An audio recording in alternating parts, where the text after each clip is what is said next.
शान्ताकारं भुजगशयनं पद्मनाभं सुरेशं विश्वाधारं गगनसदृशं मेघवर्णं शुभांगम् लक्ष्मीकान्तं कमलनयनं योगिधृध्यानगम्यं वन्दे विष्णुं भवभयहरं सर्वलोकैकनाथम्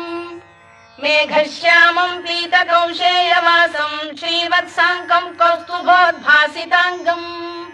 पुण्योपेतं पुण्डरीकायताक्षं विष्णुं वन्दे सर्वलोकैकनाथम् नमः समस्तभूतानामादिभूताय भूभृते अनेकरूपरूपाय विष्णवे प्रभविष्णवे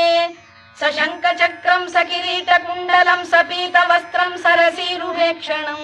सहारवक्षस्थलशोभिकौस्तुभं नमामि विष्णुं शिरसा चतुर्भुजम् छायायां पारिजातस्य हेमसिंहासनोपरि